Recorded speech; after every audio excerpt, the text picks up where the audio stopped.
할렐루야. 네, 반갑습니다. 우리 전우자로 보시면서 이렇게 인사합시다. 하나님 당신을 사랑하십니다.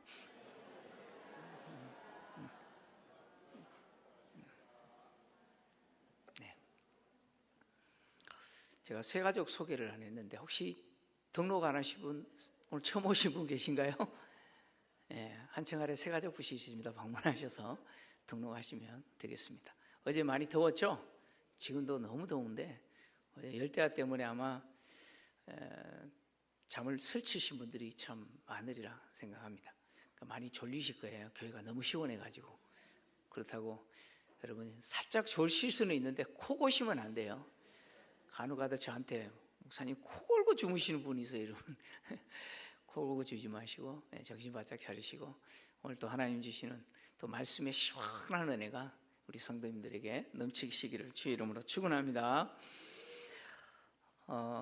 지금 이제 오늘 우리가 다뤄야 될 본문의 내용은 바벨론의 멸망을 슬퍼하면서 애가를 불렀던 세 집단 가운데, 세 그룹 가운데 세 번째 그룹이죠. 바다와 관련된 자들입니다. 바다와 관련된 자들이 누군지 오늘 본문에 그대로 등장하고 있는데 모든 선장, 각처를 다니는 선객들, 그리고 선원들, 그리고 바다에서 일하는 자들이 바다와 관련된 자들입니다. 모든 선장은 사실 이 선장이라는 단어는 어떻게 번역될 수 있냐면 키잡이, 조타수 이렇게 번역할 수 있습니다. 그러니까 그 배를 항해하는 데 있어서 책임자라는 거죠.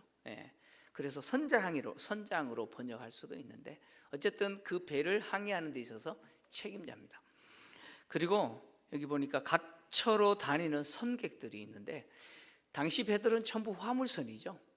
화물선이지만 물건만 싣는 게 아니고 화물만 싣는 게 아니라 또 여행하는 사람들까지 또 그 배를 이용하는 또 여객선 역할도 했습니다.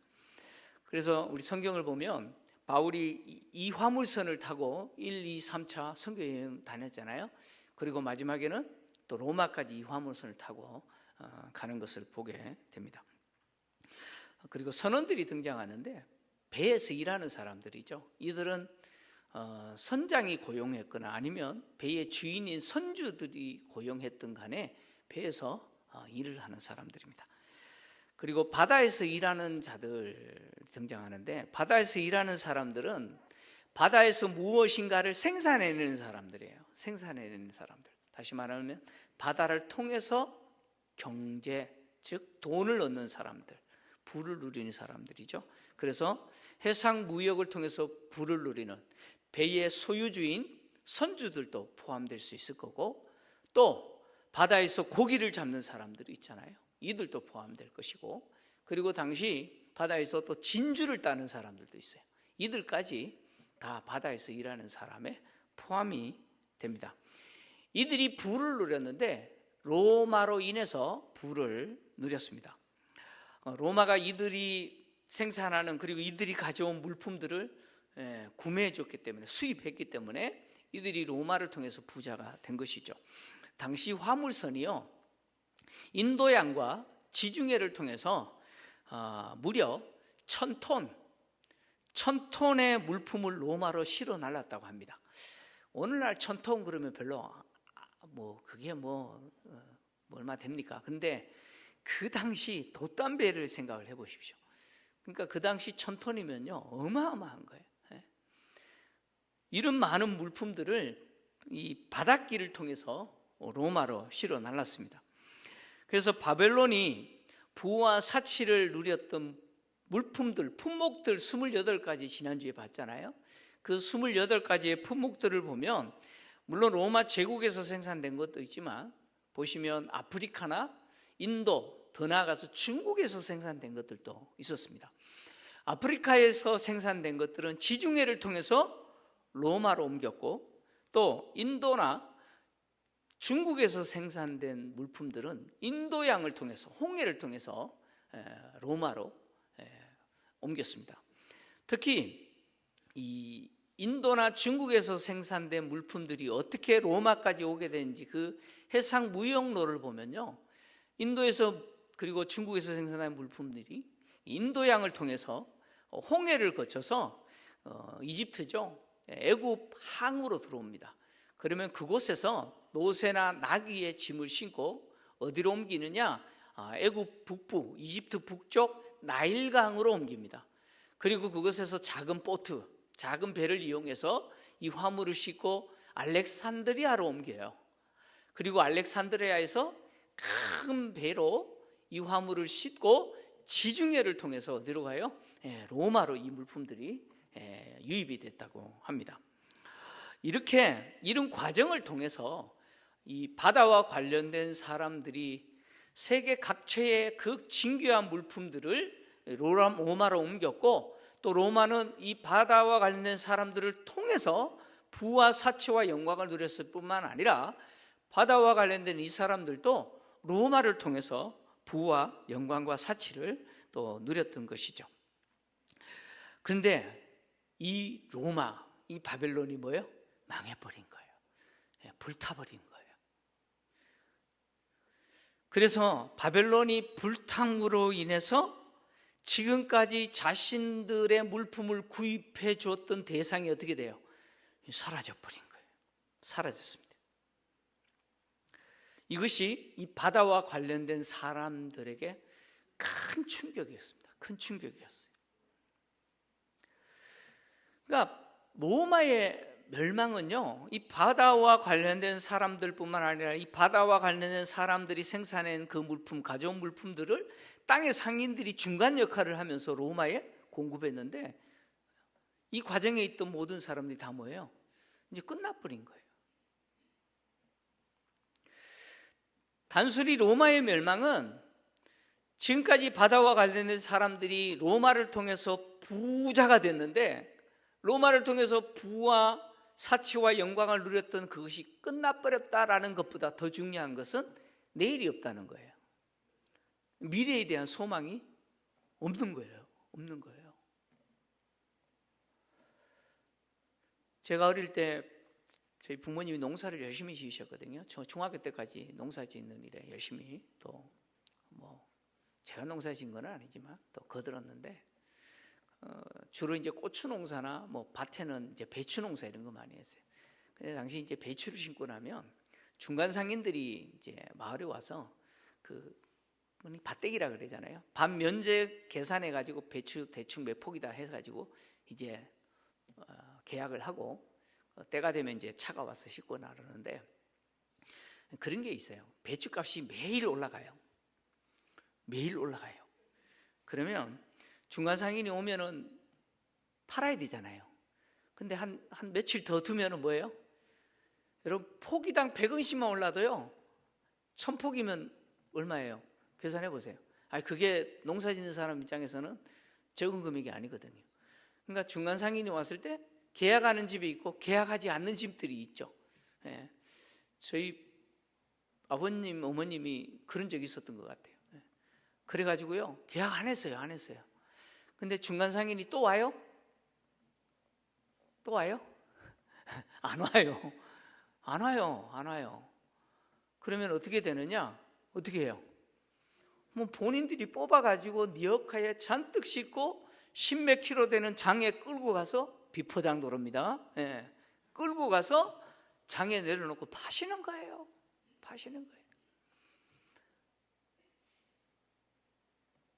근데 이게 팔리면 좋은데 다 안 팔리면 어떻게 돼요? 미치고 팔아야 되는 거예요. 그냥 넘겨야 돼요. 흔히 표현하듯이 비료값도 못 받고 파는 거예요. 이 바다와 관련된 사람들의 지금 충격이 그런 거예요. 자신의 물건을 사줄 사람이 사라져버린 거예요. 그래서 이들이 로마의 멸망, 바벨론의 멸망을 보면서 이렇게 슬퍼하면서 애가를 부르는 것이죠. 바벨론의 멸망으로 인해서 애가를 부르고 지금 바다와 관련된 자들이 보여주는 이 반응은 땅의 왕들과 그리고 땅의 상인들이 보여주는 반응하고 똑같아요. 이들이 바벨론의 멸망에 대해서 슬퍼하고 애가를 부르는 것은 바벨론이 불쌍해서가 아니죠. 불쌍해서가 아니에요. 자신들의 물건을 사줄 대상이 사라졌기 때문이죠. 또한 이들이 땅의 왕들과 땅의 상인들과 같이 바벨론의 그 멸망을 보면서 보여주는 반응이 똑같은데, 즉각적으로 바벨론의 멸망을 보면서 자신들의 심판도 예견하는 거예요. 그래서 두려워하고 바벨론과 거리를 두죠. 멀리 서서. 왜냐하면 바다를 중심으로 살았던 이 사람들 역시 로마와 더불어 음행했거든요. 땅의 왕들, 땅의 상인들과 똑같이 로마와 더불어 음행했어요. 그래서 부와 사치와 영광을 누렸죠. 그래서 로마가 멸망하는 것은 자신들의 멸망을 예견할 수밖에 없었던 것이죠. 그래서 그들이 멀리 서서 불타는 로마를 바라보면서 그 바벨론의 연기를 보면서 큰 소리로 뭐라고 외치냐면, 이 큰 성과 같은 성이 어디 있느냐라고 외치죠. 여기 외쳐라고 하는 단어가 헬라어 크라조라고 하는 단어인데요, 이 단어는 큰 소리로 외치다 이런 뜻입니다. 이 단어가 신약 성경에 어떤 환경에서 사용되냐면, 귀신들이 예수님 보고 막 고함을 지를 때 이 크라조라는 동사가 사용됐고요, 또 예수님께서 예루살렘으로 입성하실 때 사람들이 종려나무 가지를 들고 호사나 다윗의 자손이여 막 고함 지르고 그렇게 함성을 지를 때 이 단어가 사용됐어요. 그리고 예수님이 빌라도의 재판을 받을 때 그 무리들이 예수를 십자가에 못 박으라고, 그리고 바라바를 놓아달라고 함성을 지를 때 이 단어가 사용됐습니다. 그 요한계시록에서 이 크라조라고 하는 단어는요, 바로 천상에서 천사적 존재와 또 구원받은 성도들이 하나님과 어린 양을 큰 소리로 찬양할 때 이 단어가 사용됐어요. 그리고 힘센 천사가 큰 소리로 외칠 때 이 크라조라고 하는 동사가 사용됐습니다. 그러니까 하나님이 창조하신 피조 세계 끝까지 들리는 음성이죠. 그러니까 이 바다와 관련된 이 사람들이 크게 외친 것은 그들이 지를 수 있는 최고의 소리로 질렀다는 거예요. 더 이상 큰 소리가 없어요. 지를 수 있는 최고의 소리로 질렀는데, 뭐라고 질렀느냐? 이 큰 성과 같은 성이 어디 있느냐라고 외친 거예요. 이 외침의 답은 뭡니까? 어디 있느냐라고 했으니까 답해야 되잖아요. 답은 뭡니까? 있다, 없다, 둘 중에 하나겠죠. 정답은 뭐예요? 없다, 없답니다. 여러분 한번 해볼까요? 제가 한번 큰 소리로 질러 보겠습니다. 근데 너무 크게 지르면 이 스피커가 터질 것 같고, 적당하게 제가 소리를 지르겠습니다. 그러면 여러분들이 없다라고 한번 외쳐보십시오. 이 큰 성과 같은 성이 어디 있느냐? 없다. 없다. 인류 역사에서 없다 이 말이에요. 인류 역사에서 로마 제국과 같은 이런 제국, 큰 성이 없었다는 거예요. 이건 뭘 이야기하냐면, 땅의 왕도, 땅의 상인들도, 바다와 관련된 이 사람들도 마찬가지예요. 로마 제국은 망한다, 안 망한다? 절대 안 망한다는 거예요. 로마 제국이 망한다? 절대 있을 수 없는 일이에요. 이렇게 큰 성이 어디 있냐는 거예요. 세상에 있으면 나와보라는 거예요. 없어요. 인류 역사에서 없어요. 근데 그렇게 영원할 것 같았던 이 바벨론이 어이없어요. 너무 어이없어요. 한 시간에 망해버려요. 한 시간에. 그래서 이들이 머리에 티끌을 뿌리고 애통해하면서 큰 소리로 애가를 부르죠. 여러분, 머리에 티끌을 뿌리는 것은 유대인들의 관습에서는 뭘 말하냐면 슬픔과 애통을 외적으로 표현하는 거예요. 내가 이만큼 슬프다, 이만큼 고통스럽다는 것을 외적으로 표현하는 거예요. 그래서 죄를 뿌리는 거예요. 그 죄를 뿌리는 사람들을 보면서 사람들은 뭐라고 판단해요? 아, 저 사람 지금 너무 슬프구나, 너무 마음이 아프구나, 이걸 아는 거예요. 아는 거예요. 왜 이 바다와 관련된 이 사람들이 죄를 뿌려가면서 자신의 그 슬픔과 마음의 아픔을 외적으로 드러면서까지 이렇게 슬퍼하고 외칠까요? 이유는 뭡니까? 바로 바벨론이 멸망당했고 그 멸망이 하나님의 심판이기 때문이죠. 그래서 이들이 외치면서 하는 외침이 뭐예요? 화이또다 화이또다 큰 성이여, 바다에서 배부리는 모든 자들이 너희의 보배로운 상품으로 치부하였더니 한 시간에 망하였도다. 너무 어이없잖아요. 그리고 이 망함, 이 멸망이 하나님의 심판이라는 거예요.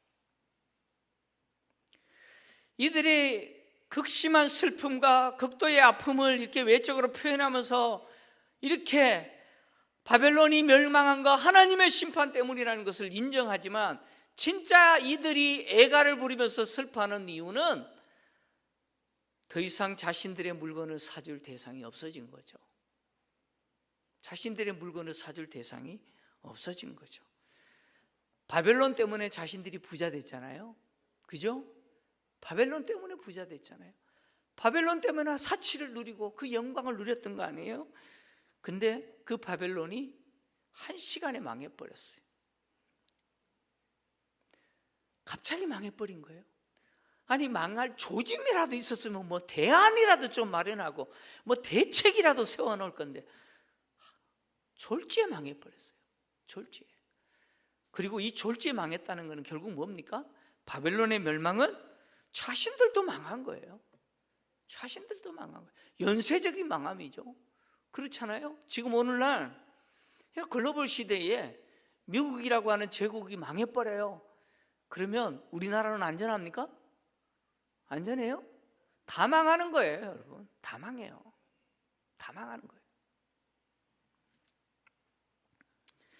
바벨론의 멸망을 보면서 예가를 부르는 이 바다와 관련된 이 사람들의 모습은요, 어디를 배경으로 하냐면 에스겔서를 배경으로 해요. 에스겔서의 두로의 멸망을 바라보는 바다와 관련된 사람들의 예가가 배경이에요.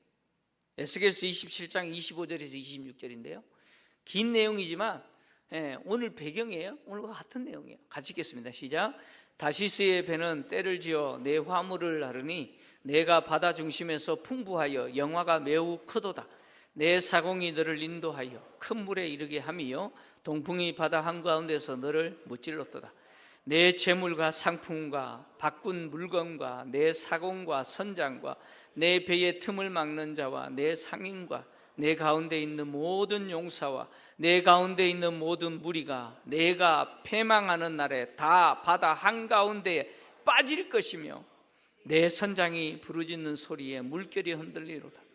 노를 잡는 모든 자와 사공과 바다의 선장들이 다 배에서 내려 언덕에 서서 너를 위하여 크게 소리질러 통곡하고 티끌을 머리에 덮었으며 제 가운데서 뒹굴며 그들이 다 너를 위하여 머리털을 밀고 굵은 배로 띠를 띠고 마음이 슬피 통곡하리로다. 그들이 통곡할 때에 너를 위하여 슬픈 노래를 불러 애도하여 말하기를 두로와 같이 바다 가운데서 적막한 자 누구인고 내 물품을 바다로 실어낼 때에 내가 여러 백성을 풍족하게 하였으며 내 재물과 무역을 많음으로 세상 왕들을 풍부하게 하였었도다.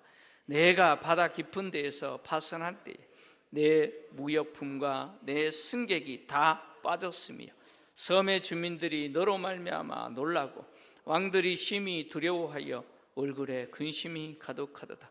많은 민족의 상인들이 다 너를 비웃으며 내가 공포의 대상이 되고 내가 영원히 다시 잊지 못하리라 하셨느니라. 아멘. 여러분, 두로의 폐망으로 인해서 바다와 관련된 자들이 어떻게 돼요? 바다와 관련된 자들뿐만 아니죠. 두로와 관계된 자들이 다 어디에 빠져버려요? 바다 한가운데 그냥 빠져버려요. 다 폭삭 망해버려요.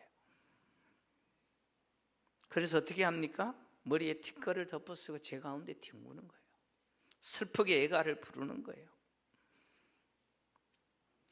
결국 바벨론의 멸망은 바벨론으로 끝나는 게 아니에요. 바벨론과 관계된 모든 자들이 망하는 거예요.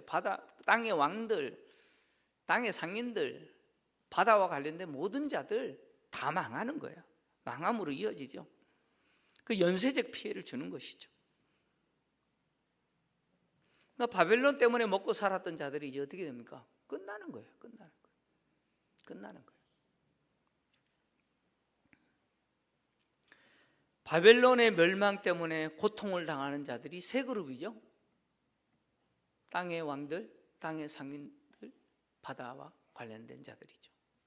근데 이들과 대조되는 그룹이 있어요.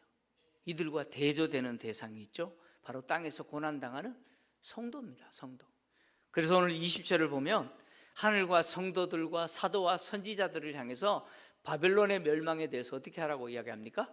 즐거워해라 라고 외치죠. 왜 즐거워해야 됩니까? 그 이유가 무엇입니까? 이들이 땅에서 고난당했어요. 바벨론에 의해서 말로 할 수 없는 수치와 조롱과 고난을 당했어요. 심지어 죽임까지 당했어요. 그런데 하나님이 그 바벨론을 어떻게 했어요? 심판하셨기 때문에. 그래서 뭐라고 선언합니까? 너희를 위하여 그에게 심판을 행하였음이니라 라고 이야기하는 거예요. 하나님이 바벨론을 멸망시킨 것은 결국 땅에서 고난당한 성도들의 보복이죠. 갚아주심이에요. 갚아주심. 그래서 바벨론의 심판, 바벨론의 멸망을 즐거워해야 된다는 거예요. 바벨론의 멸망을 즐거워해야 될 대상이 성도와 사도와 선지자인데 세 그룹이에요, 사실. 근데 보니까 앞에 하늘이 등장하네, 그죠? 하늘과 성도와 사도와 선지자라고 했는데 이 하늘은 어떤 특정 그룹을 이야기하는 것이 아니라 뒤에 등장하는 성도와 사도와 선지자들의 존재론적 특징을 규정합니다. 이들은 어디에 속한 자예요? 하늘에 속한 자다라고 하는 것을 이 하늘이 보여주는 거죠. 바벨론의 멸망 때문에 슬퍼하는 그룹이 세 그룹. 땅의 왕들, 땅의 상인들, 바다와 관련된 자들인데 바벨론의 멸망에 대해서 기뻐하고 즐거워해야 될 그룹도 세 그룹이죠.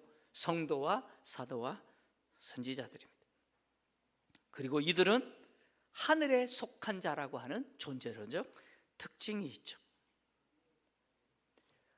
계시록 12장을 보면 용이 하늘에서 쫓겨났을 때 이렇게 선포하는 내용이 있습니다. 12장 12절을 좀 같이 읽겠습니다. 같이 읽습니다. 시작. 그러므로 하늘과 그 가운데에 거주하는 자들은 즐거워하라. 그러나 땅과 바다는 화가 있을진저 이는 마귀가 자기의 때가 얼마 남지 않은 줄을 알므로 크게 분내어 너희에게 내려갔음이라 하더라. 아멘. 마귀가 쫓겨난 것에 대해서 기뻐하고 즐거워해야 될 대상이 누구냐? 하늘과 그 가운데 거하는 자들이죠. 그들이 누굽니까? 바로 성도와 사도와 선지자들이에요. 특히 땅에서 고난당한 성도들, 그 중에는 일부는 순교당한 자들도 있겠죠. 성도와 사도와 선지자들은 신약 교회를 이루고 있는 구성원들이지 않습니까? 교회의 구성원들이에요. 하나님이 교회의 구성원으로 사도와 선지자와 전도자와 목사 그리고 성도들을 두신 거죠.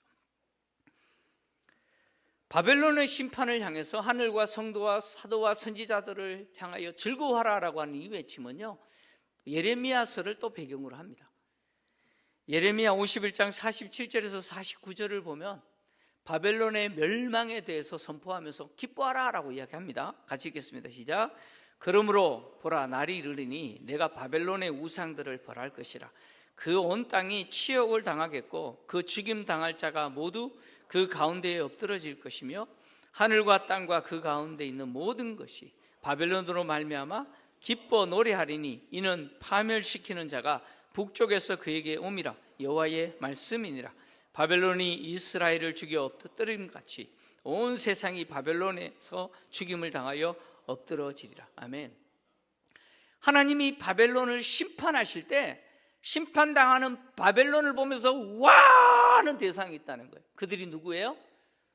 바로 하늘과 땅과 그 안에 거하는 자들, 다시 말하면 바벨론에 의해서 죽임을 당한 자들이죠. 이스라엘을 비롯하여 바벨론에 의해서 엎드러뜨림을 당한 자들, 그들은 바벨론이 하나님의 심판에 의해서 무너질 때 와 하고 기뻐할 거라는.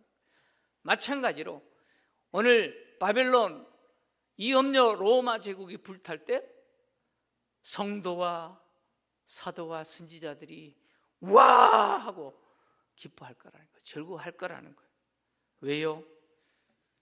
그들은 바벨론에서 말로 할 수 없는 수치와 조롱을 당하고 심지어 죽임까지 당했기 때문에 그렇습니다. 하나님은 땅에서 교회가 고난을 당한 대로 갚아주시는 분이에요. 어떤 경우는 그래요. 하나님 도대체 어디 계세요? 나 너무 힘들어요. 근데 하나님 그거 모르시는 분이 아니고 갚아주시는 분이죠. 하나님의 메신저로 힘센 천사가 외쳤듯이 음녀가 땅에서 사치를 부리고 영화를 누린 대로 하나님은 갚아주시는데 갑절로 갚아주시죠. 그래서 고통과 애통함이 임할 거예요. 갑자기 사망과 흉년과 그리고 애통이 임할 거예요. 그리고 마지막에는 불살라짐을 있을 거예요. 하나님 그렇게 갚아주신다는 거예요. 그래서 뭐라고 선포합니까? 너희를 위하여 그에게 심판을 행하였음이라 라고 선포하는 거예요. 너희를 위하여 그에게 심판을 행하였음이니라 라는 이 선포는 법정적 선포예요. 법정에서 선포하는 선포입니다. 즉 최종적 재판장에서, 그 자리에서 최종 재판장이신 그분이 선포하시는 거죠. 그 하나님이, 최종 재판장이신 하나님이 바벨론으로부터 조롱을 당하고 그리고 수치를 당하고 심지어 죽임까지 당한 땅에 있는 교회와 성도들을 그것을 갚아주시는 거예요. 바벨론에 의해서 교회가 황제 숭배와 우상 숭배에 거부한 것 때문에 조롱과 수치를 당했는데, 근데 하나님이 그 조롱과 수치를 이제는 갚아주셔서, 갑절로 갚아주셔서 바벨론을 아예 어떻게 해버려요? 아예 불태워버리세요. 그냥 불태워버리세요. 하나님이 판결을 뒤집으시고 가해자가 피해자가 당했던 그걸 도리어 당하게 만드시는 경우가 성경에 등장하죠. 한 예가 에스더서에 등장하잖아요. 에스더의 삼촌인 모르드게, 하만이라는 사람이 모르드게를 어떻게 해요? 높은 장대에 매달고 모르드게가 속한 유대인을 학살하기 위해서 음모를 꾸미고 계획을 세워서 아수르 왕에게 승인을 받아요. 그런데 하나님은 그것을 뒤집어 버리시죠. 모르드게를 달려고 했던 그 장대에 하만이 달리게 만드시고, 하만과 모의하여서 유대인들을 학살하려고 했던 그들을 도리어 유대인들에게 학살당하게 만들어 버리시잖아요. 그날이 불임절이잖아요. 하나님이 그런 분이시라는 거예요. 하나님 역전의 하나님이시죠. 이 땅에서 성도들이 수치를 당하고 조롱을 당하고 때로는 화려하게 내세울 것 없이 산다 할지라도 하나님 그것을 갚아주시는 분이에요. 여러분, 부자와 나사로 비유하시잖아요. 모든 인간은 부자처럼 살기를 로망합니다. 그렇잖아요? 근데 나사로는 어떻습니까? 나사로는 집이 있어요? 집 없어요. 부자의 대문에 살아요. 그리고 하루 끼니 해결할 수 있어요? 끼니 해결할 수 있어요? 없어요. 부자의 상에서 떨어지는 부스러기 먹는데 그것도 누구랑 경쟁해야 되냐면 개들하고 경쟁해야 돼요.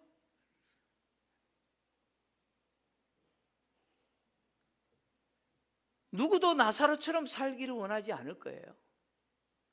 근데 때로는 성도들이 땅에서 그렇게 살 수 있는 거잖아요. 근데 하나님 그것을 뒤집어 버리셔요. 역정시키죠. 부자는 어떻게 되세요? 그 음부에서 영원한 고통 중에 뭘 봐요? 나사로를 보잖아요. 그 나사로가 어디 있어요? 아브라함의 품에 있잖아요. 하나님 그러신 분이라는 거예요. 땅에서 성도들이 때로는 세상에서 위협을 당하고 조롱을 당하고 때로는 드러낼 것 없는 그런 삶을 산다 할지라도 믿음의 부유함을 자랑하면서 오늘도 묵묵하게 신앙의 경주를 달리는 이유는 뭐냐면 이 불의한 세상을 하나님은 끝장내실 것이다. 그리고 나를 반드시 구원하실 것이고 이 땅에서의 나의 인생을 뒤집어 버리시고 하나님은 반드시 보상해 주실 거라는 그 믿음이 있기 때문이겠죠. 여러분, 바울이라는 사람 아시잖아요. 바울은 땅에서는 더 이상 높은 존재가 없어요. 최종 재판 자리, 그리고 절대적 권세를 가진 재판장인 네로 황제에 의해서 사형! 땅땅 끝났어요. 사형 판결 받고 이제 집행되기만을 기다리고 있는 그때에 바울은 디모데후서 4장 6절에서 8절에 이렇게 기록합니다. 여러분 같이 읽겠습니다. 시작. 전제와 같이 내가 벌써 부어지고 나의 떠날 시각이 가까웠도다. 나는 선한 싸움을 싸우고 나의 달려갈 길을 마치고 믿음을 지켰으니 이제 후로는 나를 위하여서 의의 면류관이 예비되었으므로 주 곧 의로우신 재판장이 그날에 내게 주실 것이며 내게만 아니라 주의 나타나심을 사모하는 모든 자에게도니라. 아멘. 땅에서는 절대 권세를 가진 네로에 의해서 사형 판결을 받았지만 그게 끝이 아니라는 거예요. 그 판결을 뒤집어버리시는 하나님이 계시다는 거예요. 바로 하늘의 재판정에서 의의 재판장 되신 그 하나님이 그 땅에서의 판결을 뒤집으시고 땅에서는 사형이라고 유죄라고 판결했지만 그 의의 재판장이신 하나님은 나에게 유죄가 아니라 의의 멸류관을 주실 것이다. 나뿐만 아니라 주의 나타나심을 사모하는 모든 자에게 동일하게 이 은혜를 주실 거라고 바울은 기록하고 있습니다. 사랑하는 성도 여러분, 성도들이 이 땅의 재판정에서 조롱과 위협과 때로는 수치를 당하고 심지어 죽임까지 당하는 경우들이 있다 할지라도 우리는 하늘의 재판정, 더 이상 누구와도 비교할 수 없고 절대적인 권세를 가지신 하나님이 의의 재판장이 되셔서 이 땅에서 내가 당한 환난과 그리고 이 땅에서 내가 살았던 어떻게 보면 너무나 초라한 삶, 그럼에도 불구하고 믿음으로 도전하고 믿음으로 살아왔던 나의 삶에 대해서 반드시 보상해 주신다는 믿음으로 살아야 됨을 믿습니다. 이렇게 살 때 반드시 우리가 꼭 가슴에 새겨야 될 하나가 있는데 그것은 뭐냐? 나는 주의 백성이라는 거예요. 나는 누구예요? 나는 주의 백성이에요. 나는 하나님의 백성이에요. 나는 땅에 속한 자가 아니에요. 나는 하늘에 속한 자요 주의 백성이라고 하는 이 정신을 가지고 사셔야 돼요. 비록 땅에서 내가 힘들게 살고 화려하게 살지 못하고 어떻게 보면 사람들에게 드러낼 것이 없는 삶을 산다 할지라도 오늘도 믿음으로 도전하고 내가 주의 백성이기에 주의 백성인 나를 통해서 하나님의 그 선한 뜻이 이루어지도록 기꺼이 자신을 드리는 삶을 사는 그 사람에게 하나님은 반드시 보상을 해주시고 이 땅의 삶을 완전히 뒤집으시고 영광을 누리게 하실 줄 믿습니다. 우리 성도님들이 그 은혜를 누리시기를 주의 이름으로 축원합니다.